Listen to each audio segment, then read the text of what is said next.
আজকে 18তম রোজা রেখে আপনাদের সামনে এসে হাজির হয়েছে।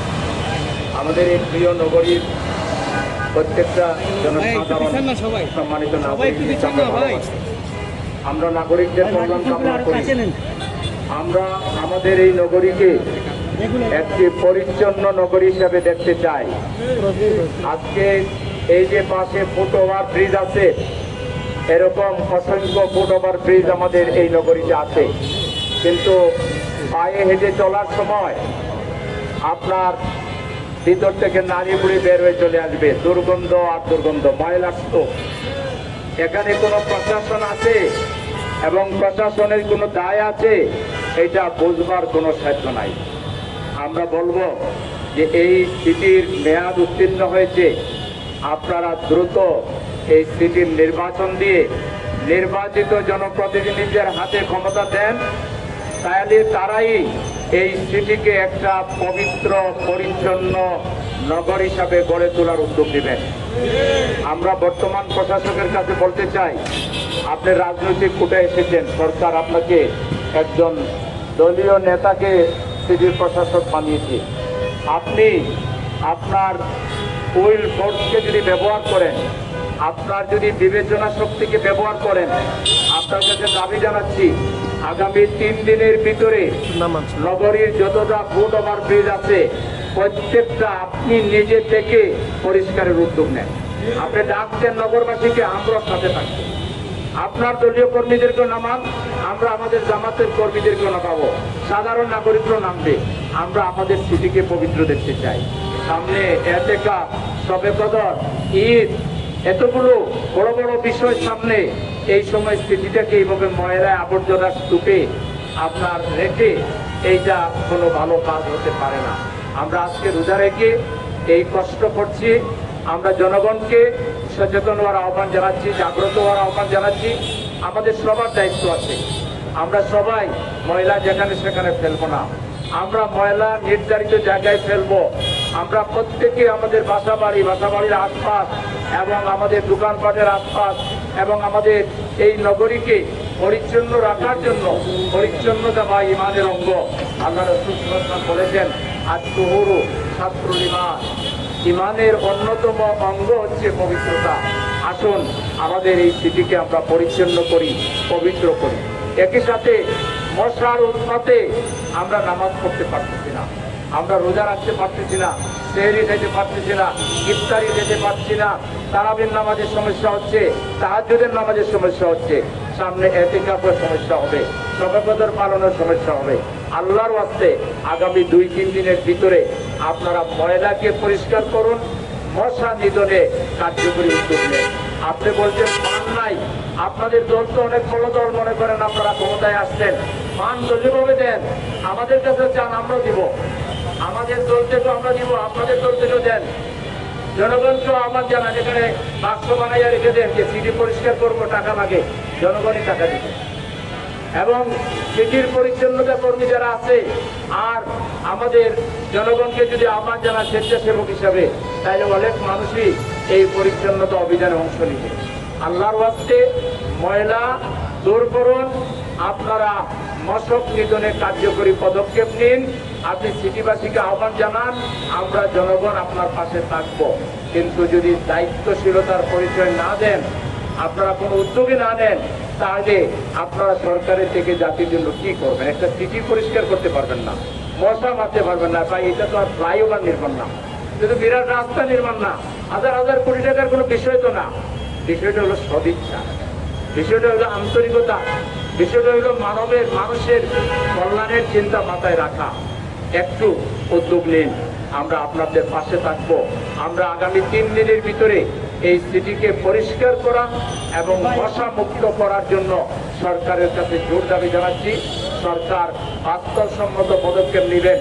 আর একই সাথে আমি জামাতে ইসলামীর ভাইদেরকে বলবো যে আপনারা স্বেচ্ছাসেবক হয়ে মশা নিধনে ওয়ার্ডে ওয়ার্ডে ভূমিকা রাখুন, পরিষ্কার পরিচ্ছন্নতা আপনারা ভূমিকা রাখুন। এবং আপনারা যদি এইভাবে ভূমিকা রাখেন, আল্লাহর রহমত পাবেন, মানুষের দোয়া পাবেন, মানুষের ভালোবাসা পাবেন। রাজনীতি করতে হইলে আল্লাহর রহমতের জরিয়া হিসাবে মানুষের ভালোবাসা পেতে হয়, মানুষের সমর্থন পেতে হয়। এমন কাজ করুন যে কাজ করলে মানুষের ভালোবাসা পাওয়া যায়, মানুষের সমর্থন পাওয়া যায়, আল্লাহর রহমত পাওয়া যায়।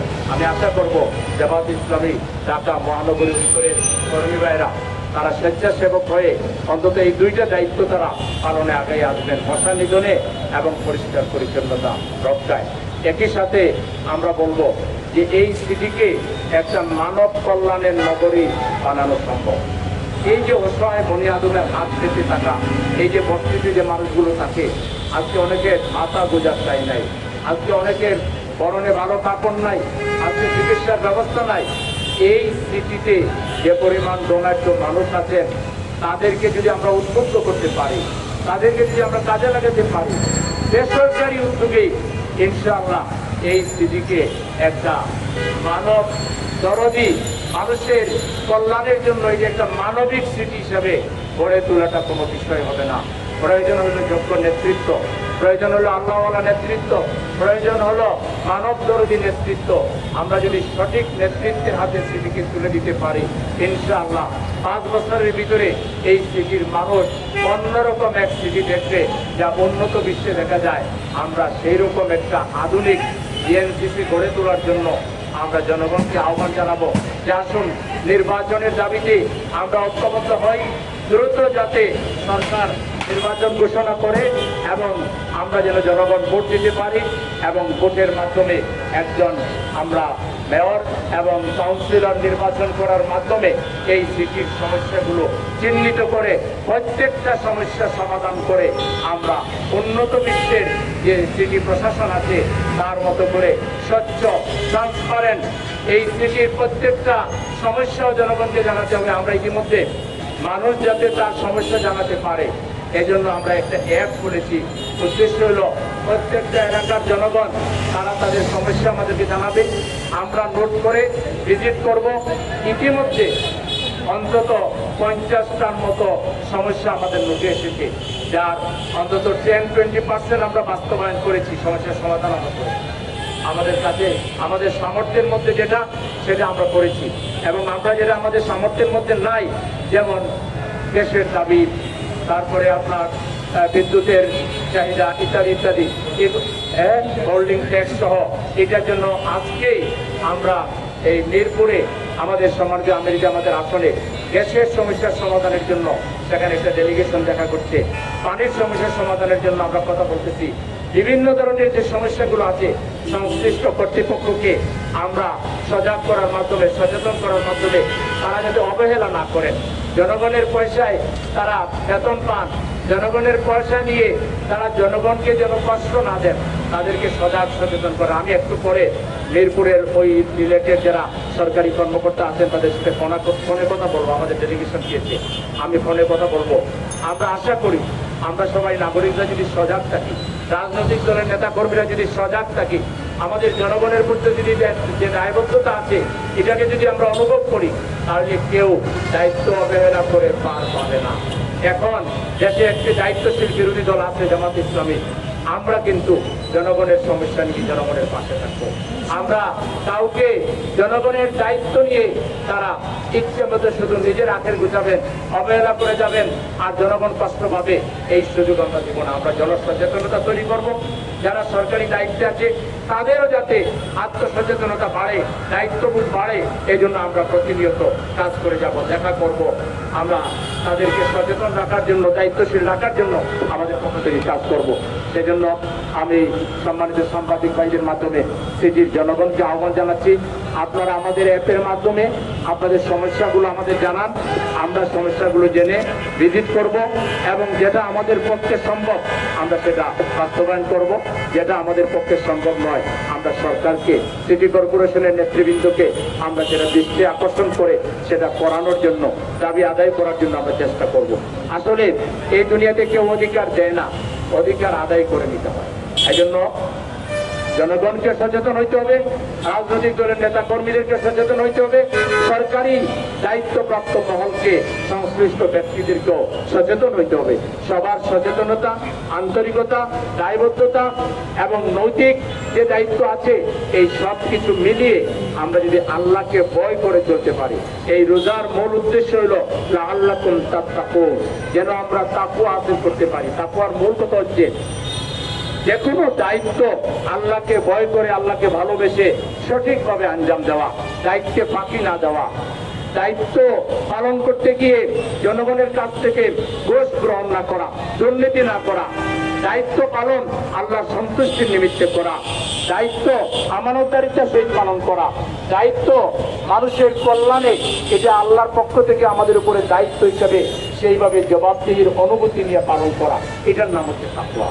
এই রোজা থেকে যেন অন্তত আমরা শিক্ষা নিয়ে জনজীবনের দুর্ভোগ লাঘবে আমরা যেন সবাই আগায় আসি। সবাইকে সে আহ্বান জানিয়ে আগামী দিনে একটি আধুনিক সিটি গড়ে তোলার জন্য আমরা সবাই যার যার জায়গা থেকে দায়িত্বশীল ভূমিকা পালন করে আমাদের এই নগরকে একটি শান্তিপূর্ণ নগর হিসাবে, এটা সব ধরনের সন্ত্রাস, সব ধরনের হানাহানি, চাঁদাবাজি, টেন্ডারবাজি, খুন, দর্শন, মানুষের উপরে অত্যাচার মুক্ত একটি স্বাধীন, সার্বভৌম, একটি সুন্দর একটা সমাজ হিসাবে আমরা যেন গড়ে তুলতে পারি, তার জন্য আমরা সবাই ঐক্যবদ্ধ হব। দলীয় ভিত্তিতে সব কিছু চিন্তা না করে আমরা সব সময় আমাদের অধিকারের কথা সবার আগে দেখব। তার দ্বারা, তাদের দ্বারা আমাদের অধিকার আমরা পাচ্ছি। কে আমাদের অধিকার হরণ করছে? অধিকার হরণকারীদের বিরুদ্ধে আমাদেরকে দুর্বার আন্দোলন করতে হবে। আমরা কোন প্রকার অধিকার হরণকারী, জালিম, ফ্যাসিবাদের তল্পিবাহক এবং কোন স্বৈর শাসন আমরা বাংলাদেশে দেখতে চাই না। পরিবর্তনের মধ্য দিয়ে যে বাংলাদেশ এসেছে, এই বাংলাদেশকে আমরা পুরোপুরি একটি স্বাধীন সার্বভৌম বাংলাদেশ দেখতে চাই। এখানে কারো কাছে মস্তক বিক্রি করে দিয়ে, দাসত্ব দিয়ে আমরা অন্যের দয়া নিয়ে বাংলাদেশ চালাবো, এটা নয়। বাংলাদেশ আমরা স্বাধীনভাবে চালাবো।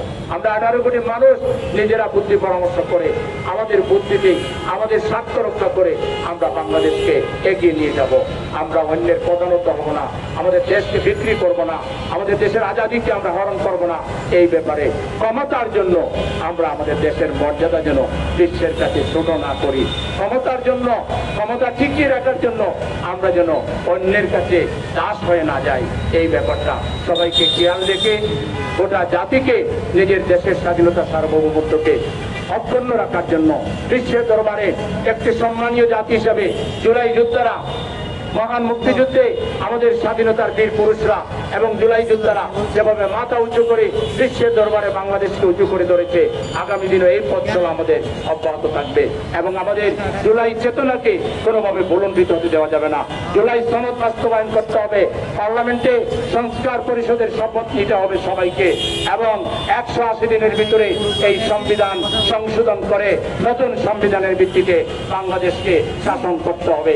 এর বিরুদ্ধে গিয়ে 4 কোটি 20 লক্ষ মানুষ, 40 লক্ষ মানুষ যে সনদ বাস্তবায়নের জন্য ভোট দিয়েছে, এর বিরুদ্ধে গিয়ে জনগণের সাথে প্রতারণা করলে জনগণ কোনোভাবে এটাকে মেনে নেবে না।